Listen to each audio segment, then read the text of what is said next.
He's Michael Langston, recruiting analyst for Warchant.com. I'm Aslan Hajavandi, director of digital media for Warchant.com. Thanks for joining us on this edition of Projecting the Prospect here on Warchant TV on YouTube.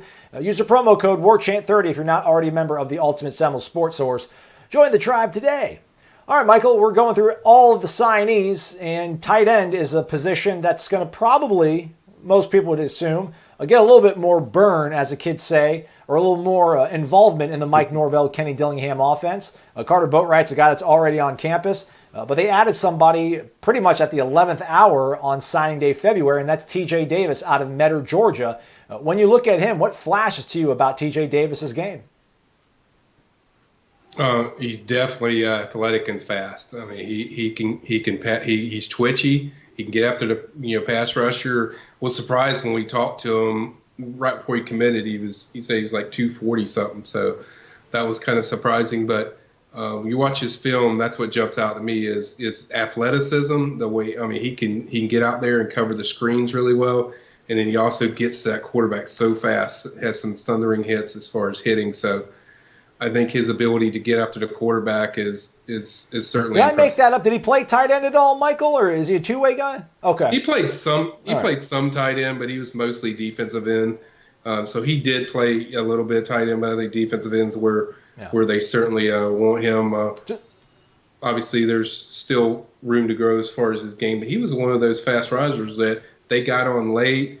I think Virginia Tech, Georgia Tech, it was North Carolina. There's a lot of schools that were really pushing that FSU was able to pull it out late. But he's a guy that we talk about speed rushers and edge guys, and that's exactly where he fits. Yeah, I just want to make sure I wasn't making that up. So those are some of the things that flash you. You said he's got to work on some things. I mean, specifically, what are the couple of things he needs to fix up, do you think, before he can get on the field and make an impact for Florida State?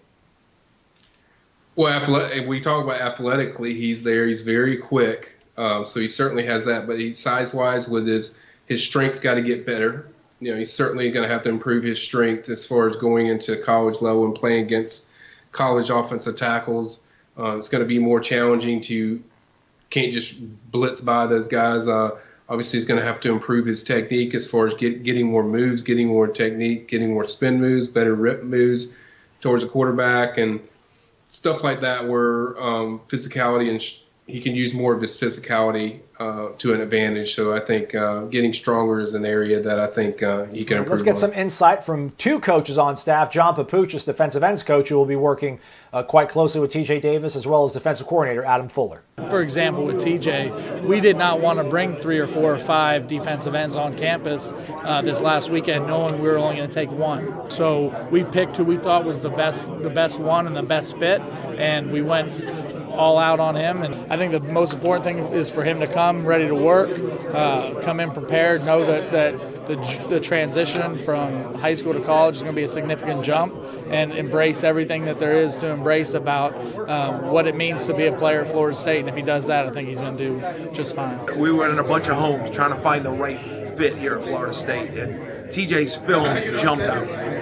But TJ fits a great need. I mean, TJ is 6'3", 6'4", plays 5 technique, played linebacker, and he's 250, 260 pounds. So TJ's going to be somebody that we're going to be able to start at defensive end. He may grow into more than that. All right, this is a guy that came on late in the scene, but moved up the recruiting board for a lot of programs. Florida State fortunate enough to sign him. TJ Davis, lots of weapons at his disposal, lots of raw talent. When it comes to 2020, this football season, Michael, TJ Davis, do you think he'll see the field? Is he a redshirt guy or is he a green light guy? Yeah, that's a tough one. Another one, you have Janarius Robinson, and you also have Joshua Kando, and then I think a few other guys that can play that position. I'd say redshirt right now because he's not here yet. If he was here in the spring, I might have a different opinion, but I want to see him get stronger, and I think it would hurt him playing early without the strength, adding strength. So adding strength to me is a big part of why I would say just redshirt at this point. I think he can get stronger. Body-wise, he's pretty, looks pretty good, but I think strength-wise, when you watch his film, there's certain plays that jump out that he could add strength, and the FSU nutrition program will certainly help him develop that. And I think he's a guy that will get some playing time when that four game radius, but I think he's a guy probably ultimately they'll redshirt. Michael Langston breaking it down like only he can, talking about prospect and signing for Florida State, TJ Davis out of Metter, Georgia. Thanks for watching this edition of Projecting the Prospect. Stay connected to warchant.com.